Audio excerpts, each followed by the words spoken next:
now that I'm on the other side, because I asked God to take me to a higher level in Him, He's not going to keep doing the same thing that He was doing before. So before it was like having conversations with my friends and family or posting things on Facebook.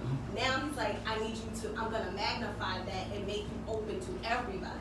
People that you don't know are going to come to you. And that was the book. So now I'm in a place where I'm like, thank you. Thank you. Thank you. And that's one of the reasons why we can't just be in the ring with her, but we have to be in her corner.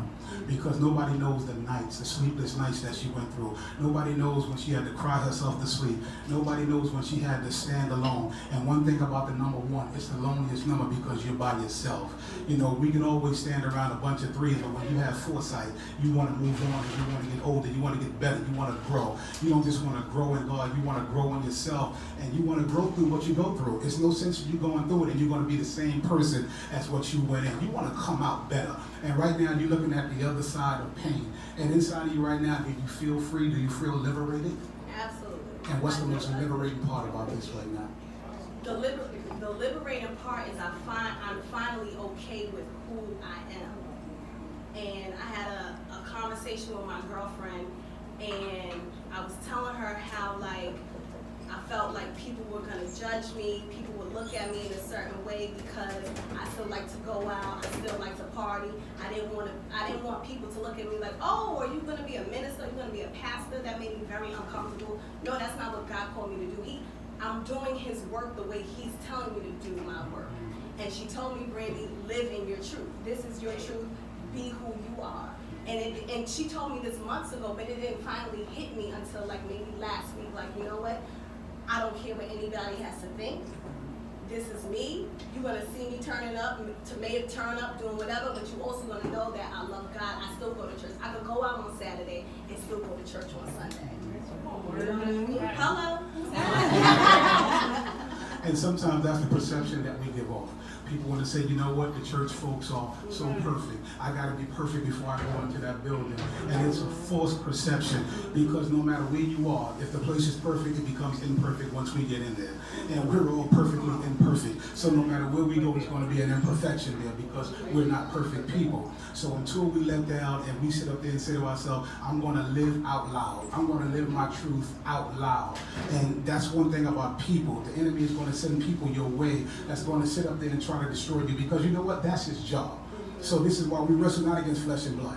So we don't wrestle against the people that's coming against us, but it's the spiritual wickedness in high places. So when we walk this walk, we got to keep our guards up and our guard up because the enemy is coming after us in 2 and 3 different ways. So we got to make sure that we got a plan, that we got a protection. And this book right here is not built on sand. That's why it will never crumble. This book is built on a strong foundation of Christ. Whether she was in church or in the club, she still was always in God. Amen. And we have to understand that too many of us have the judgmental attitude of if you don't dress like me, look like me, talk like me, you can't be like me. Well, a lot of us don't want to be like you. We're all individuals, all of our fingerprints are different, and her fingerprints are all over this, and that's real talk. Well, in that book right there, what was the one thing that got you that really stood out? What passage got you that really stood out that you say, I poured a lot of myself out until that passage there? I think it would be once y'all get the book, but the last conversation, God's plan. It was God's plan. Savor the moments, and God will show up and show out. And those are the ones that actually got me through it because those are broken up pieces of the messages that I actually gave at my church. So now, looking back, I understand why my pastor would say, oh, Brandy, God told me to let you speak. And I'm like, all right, cool. I'm not going to tell her no. So I was like, all right, cool. But as I'm going through it, He gave me that material or those experiences to add to the book. So you'll see, like, as far as God's plan, you'll see, like, it's the closing and it's finally like, I recognize and I want other people to recognize that all along it's God's plan. So you may think it's going to be one way, but in reality, what God is going to do, He's either going to magnify it, but it's not going to look like we think it's going to. Absolutely. So you said it's God's plan, Mm-hmm. Savior the moment. Savor the moments, and God will show up and show out. So this is something that she just spoke prophetically over us. God has a plan for us. So we can savor this moment because God is going to show up and show out. So this is what she can say to us right now. So we have to hold on to those things right there. And it's so easy for us to hold on to the negative, but it's time for us to detox ourselves of that and make room for positivity. So even if you got to go home and you have to detox your library to make room for something positive, we are so tired of the fake talk. We're so tired of people speaking a sermon. We just need somebody to see a sermon. And this is a walking sermon. So this book has to be in your library. It has to be in other people's library. Again, tell a phone, tell a friend, tell somebody that this book is out, because this book right here, year by year, should sell thousands of copies.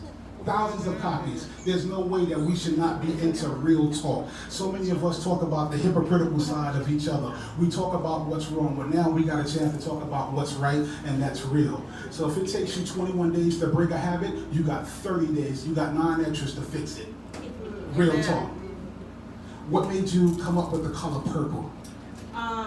Because it represents royalty, and it's just such a powerful color, and I just gravitated towards it. Before you was in Christ, did you recognize your royalty? No. And that's why you couldn't do this before then. This book had to take 9 months because you couldn't birth this premature. You could not lose this right here. You couldn't forfeit this baby. You couldn't abort this baby. This baby had to be birthed, and it had to be birthed on time. It had to take 9 months from the day you started to the day it was completed, because it had to be birthed on time. And because of that, we can stand up here today and say we're looking at a happy, healthy, successful baby. And we're looking at royalty, and that's real talk. What would you say to your mother right now? I had to touch on that right there. I'm not gonna look at her.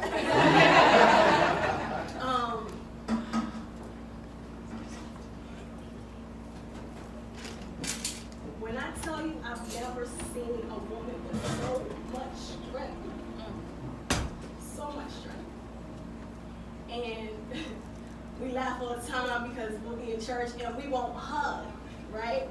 And it's just like, but that's just not our thing. But as I got older, I realized that my mother shows her love through her action. There have been plenty of times, fell asleep on the bus. Ma, I need you to come pick me up. She will get out of her bed and come 3 towns away to pick me up. And I don't know too many people whose mother will do that for them. Anything I ever needed between like going to college, I was in a cotillion, my mother sold all the tickets, and by her hard work, I was the queen of that time. So anything that I've ever accomplished or achieved in my life, my mom has always been in the back, doing all the behind the scenes work. And I think her strength is something that she was given to me. And I just thank her, because without her, I couldn't have made this happen. And at first I didn't tell her about the book. I was trying to keep it a surprise from her. And the minute that I told her, she was on it. She's like, okay, so we gotta have a book signing at the church. We're gonna have this, we gotta do that, we gotta do this. I said, all right. So then now she's like, oh, I'm your momager, by the way. So this is what we get ready to do. But yeah, she is just so strong, and she is like the best. I couldn't have asked for a better mother. Let's give a hand for Mom.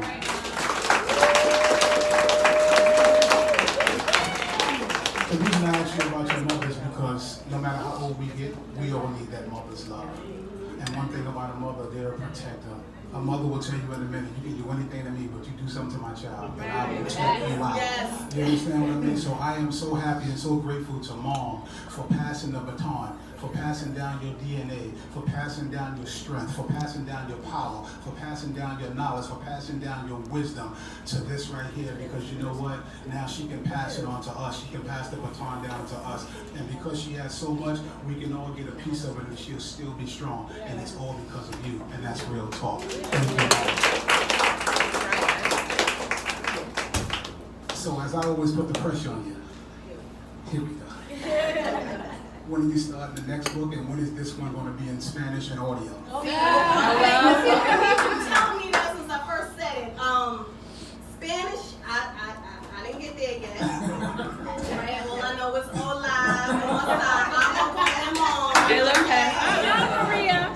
Maria, you gotta know more than that. Get okay. Get okay. Get okay. I'm sorry.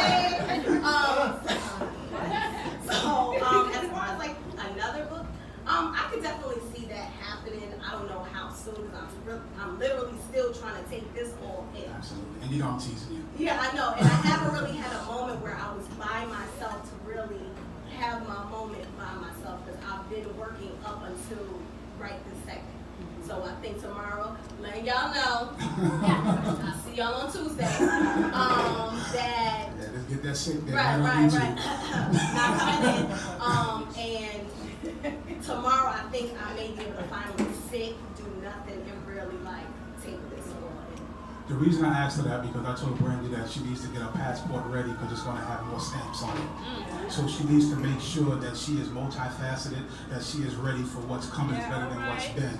So this is just the beginning right here. She just started the race. She's nowhere near the finish line. People need to hear her, they need to see her, because people need to see somebody that look like them, somebody that talk like them, somebody that can be just as hood and yet just as heavenly, just like them, somebody that can be just as in pain, but just a regular prayer, just like them. So until we see people that look like us, because you resemble what you assemble, and this is why she can look like her mother, because her mother assembled this and she resembles that. This is why strength recognize strength, and strength look like strength, and power looks like power. So when you see people that look like you, it makes you stand up and say, you know what, I can do it too.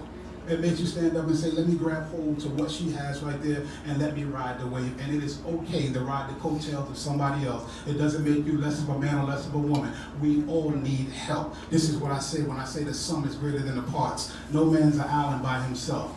You know, collectively we can do more than just one person, you know, on their own. Who was your inspirations for writing this book?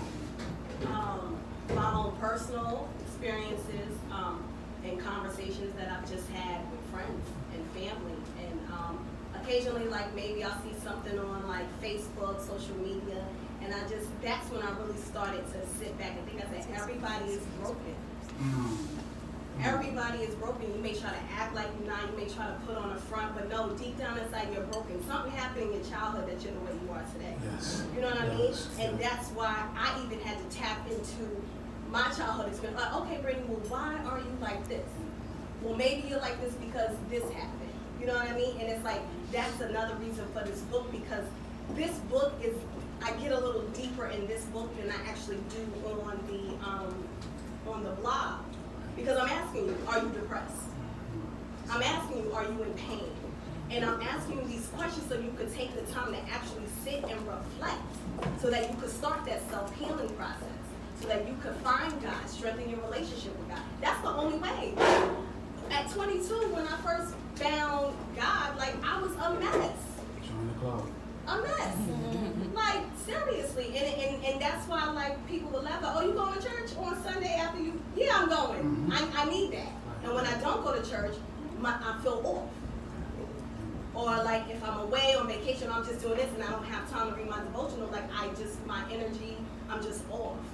So it's like, I took those experiences and just things that everybody goes through that nobody really wants to talk about. And that was the part where it was like, even putting my own personal, I gave 4 of my own personal experiences in here, and some of them I wanted to take out. I wanted to take out. I didn't want people to see that side. Then I'm like, you know what? Keep it in there, because somebody is going through that.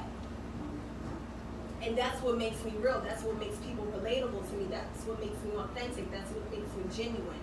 Because I'm sitting here and say, oh, well, you come to me like, oh, Brandy, X, Y, and Z's going on. I'm like, well, listen, let me tell you what happened when I went through something similar to that. This is what I did. And I try to just give you that advice. So that's why I coined myself a spiritual friend advisor, because people are coming to me looking for help, and I'm giving you advice based off of just godly knowledge and wisdom. That's excellent. That's why some of the things we go through is not for us, it's for somebody else. And it's one thing to be attractive, it's another thing to be authentic.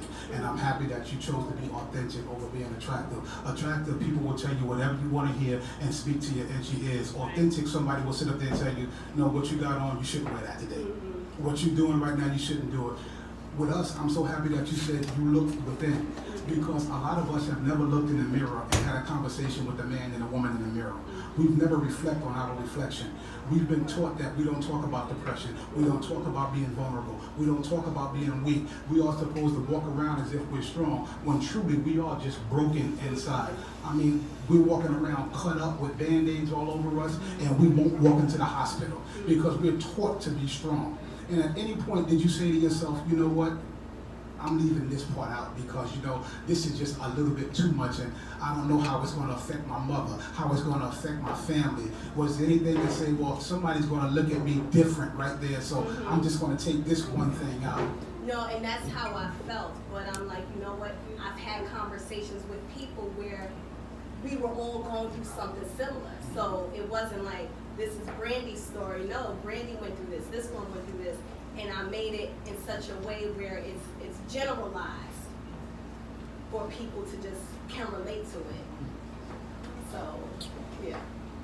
Do you think that if you wouldn't have, let's say you would have found, you had 10 friends in your circle, and no one would have said they was going through anything, do you think you still could have wrote that book, and instead of generalizing it, personalizing it?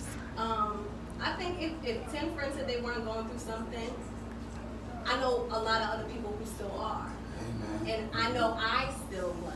Right. So that's why I chose to put my own personal experiences in here, because it's like, if I'm talking about, are you looking for a new job?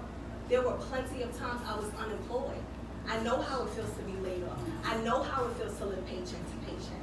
You know what I mean? Are you looking for like just like a new car? I remember what it feels like. I was driving and my engine blew. Like, I know how it feels. So that's why I'm like, you know what? Let me put these experiences in here so people, even though I'm giving you generalized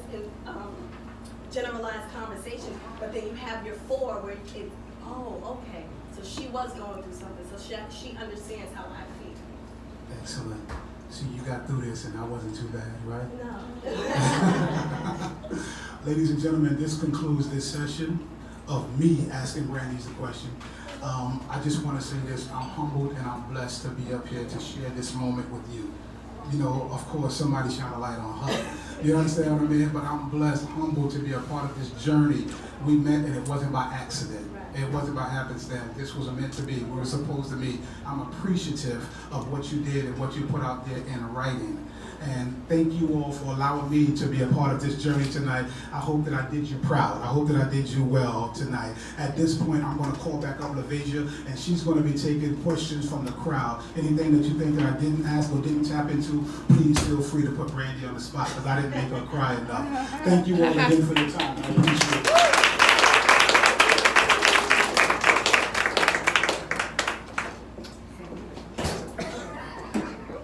I tried. Oh, how y'all enjoy that one? Real talk with Brandy. I'm not gonna have that much real talk with her today, but I was hoping that you all had some questions for her. We got a few minutes left, and if anybody has any questions for Miss Brandy over here, just let me know. Throw it out there. Anybody? I see Mom pointing over there. Oh, no. No. Well, I do. you do. I do. So Brandy, you're considered the strong friend. So how do you go through when you're going through something and you know no one's checking on you or no one's asking Brandy, how are you feeling, but they're calling you with your problems? How do you get through that? I actually had a moment in the car with Tawana this year, and I said, there are times nobody will say, Brandy, how's your day? How are you doing? It will go straight into whatever you have going on. And when that happens sometimes, I don't feel open to share with you because you're not even asking me how I'm doing. So I've just taken on, as I've gotten older, where I don't share right away because, one, I may start to tell you and then you start talking to me about something else.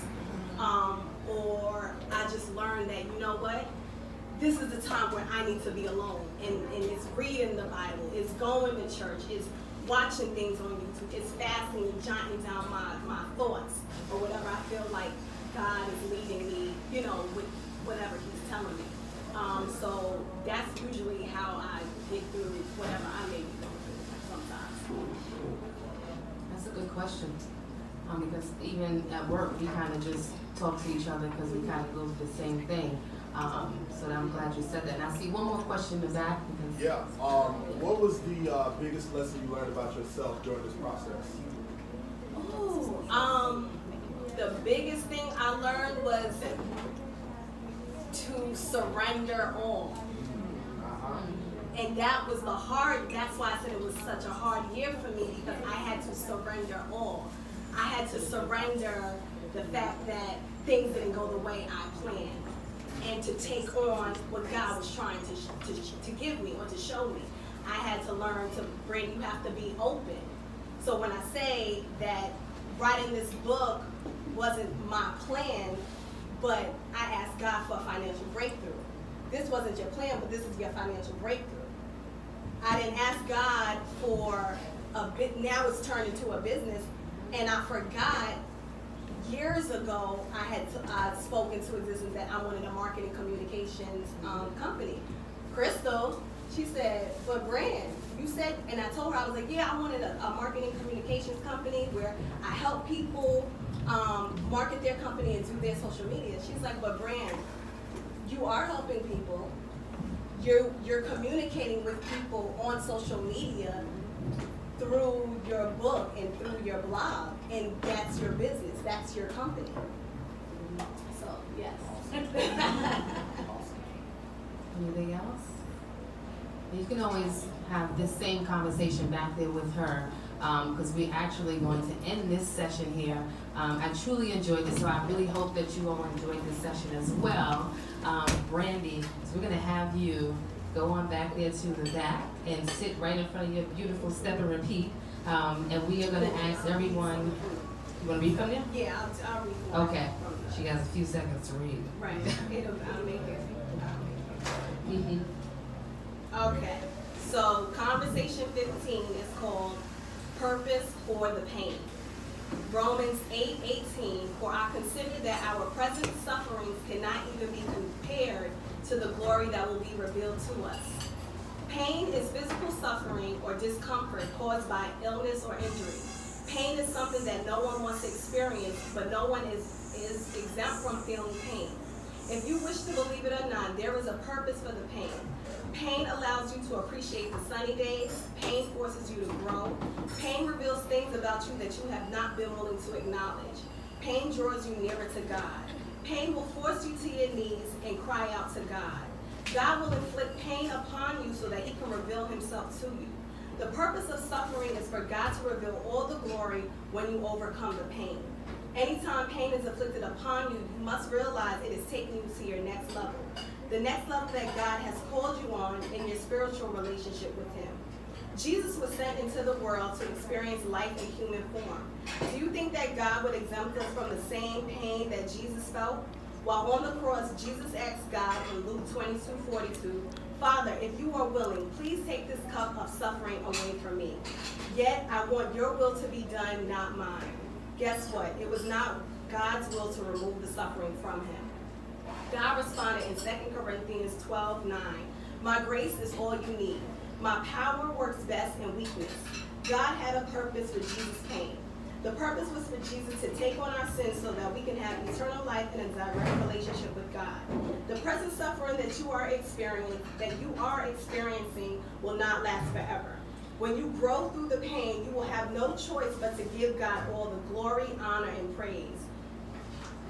Your pain could help someone who is or getting ready to experience what you are going through or have previously endured. Your pain will show you how strong you truly are.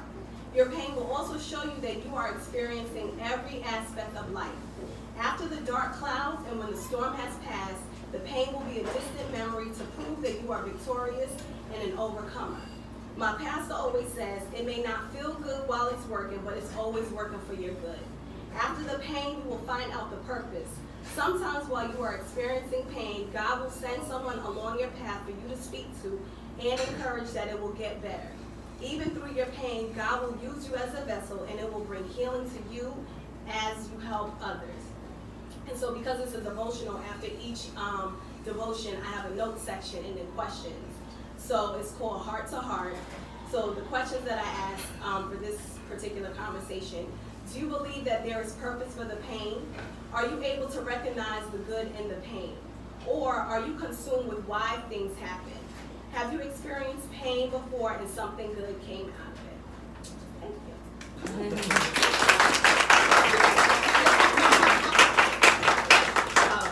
Well, thank you, Brandy, for that. And like I told you before, your testimony is your trial is always a testimony to somebody else.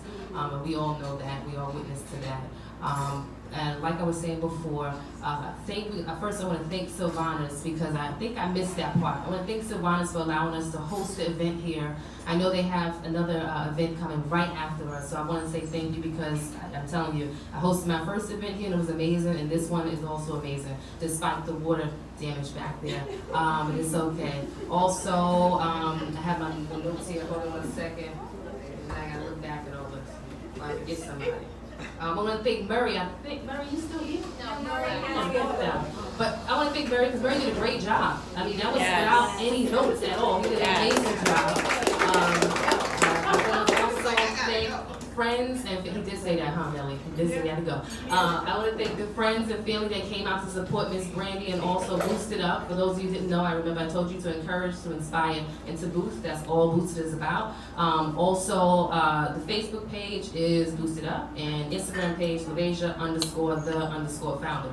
Boost It Up, basically find out through her page. And also Pray the Impossible. Yes. Correct? Yes. So forget that. Yes. Pray the Impossible. So also, Momager. Remember your notes. You gotta sell, right? And then you're gonna take it to the prisons, because that's what Mary said. And then also try to reach the young adults and others as well, because that book is amazing. I'm gonna get a few copies for some friends and some family, and trust me, I will, because I haven't got my copy yet, but I'm gonna get mine. And also, that's about it, I believe. And if you can, before I forget, please upload your pictures to #BrandyRealTalk. Any pictures that you have, doesn't matter what it is. Just make it look good and put it up on Instagram. And with that being said, this concludes our interview 101 Real Talk with Miss Brandy here. And we're gonna have everyone, if you can, kind of go back there. Nadia's gonna guide everyone where to go. Brandy, you're gonna go back there and sign off on her books and take some pictures. Yes. All right.